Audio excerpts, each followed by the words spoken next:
Hello everyone, welcome to back my channel. I hope everyone is having a wonderful day. Before starting the video, please go ahead and hit the subscribe button, and give this video a thumbs up. It's time to stand up in today's.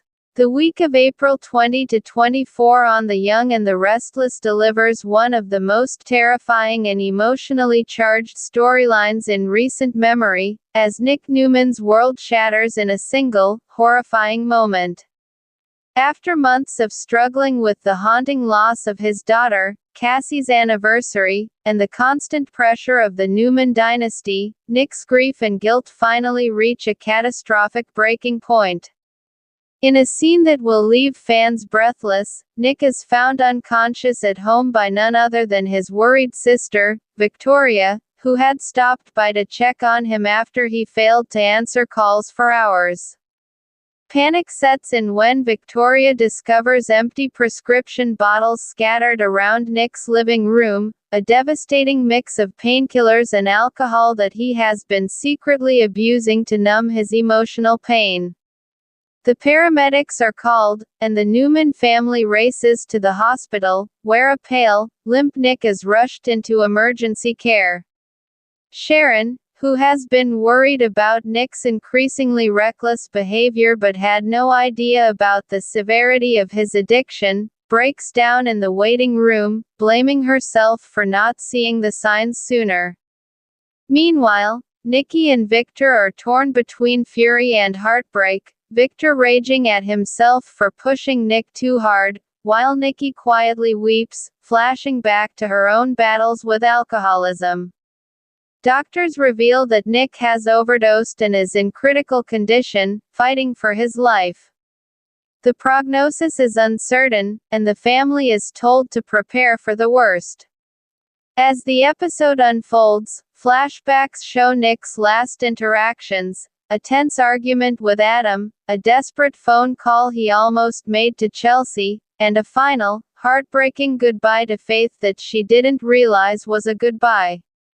It's a dark, raw, and powerful storyline that forces the Newmans to confront their deepest fears, not about business or power, but about losing one of their own to emotional collapse. As the week progresses, Nick stabilizes but remains in a coma, leaving friends and family to keep vigil. It's during this tense, agonizing wait that other storylines collide, including Kane Ashby's long-awaited moment of redemption and romance. Kane, who has been quietly rebuilding his life after years of betrayals, lies, and the chaos of his marriage to Lily, decides that life is too short for hesitation. When he learns of Nick's overdose, it triggers something deep within him, a realization that time is precious and that the woman he has always loved, Lily Winters, deserves the truth about his feelings.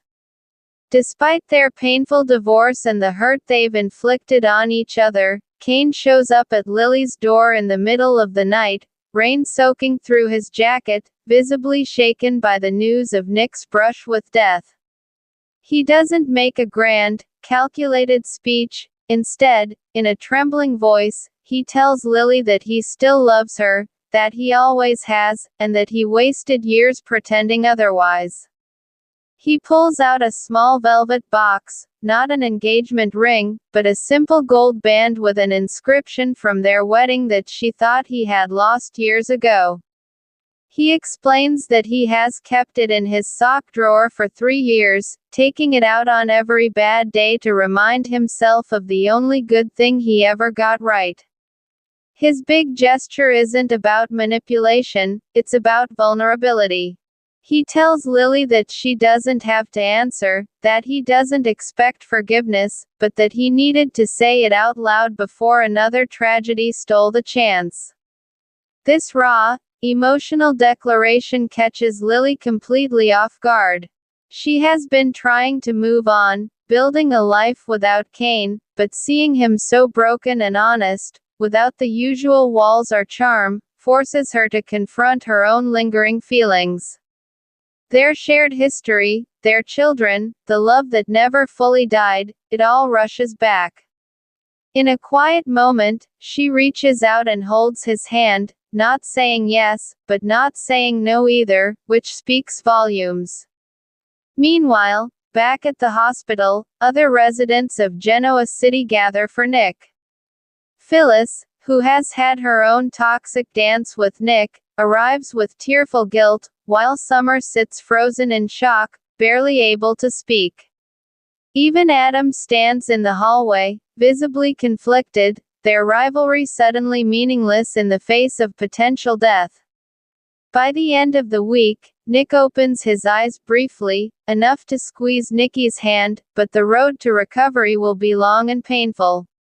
And as Nick takes his first shaky steps toward healing, Kane takes his own step toward possibly winning Lily back. The week of April 20 to 24 is a testament to how The Young and the Restless balances dark, high-stakes drama with moments of tender, human connection, reminding viewers that even in the worst crises, love has a way of rising from the ashes. Whether it's a father fighting for his life or a man fighting for a second chance, Genoa City proves once again that the heart of the show lies in its raw, unfiltered emotion.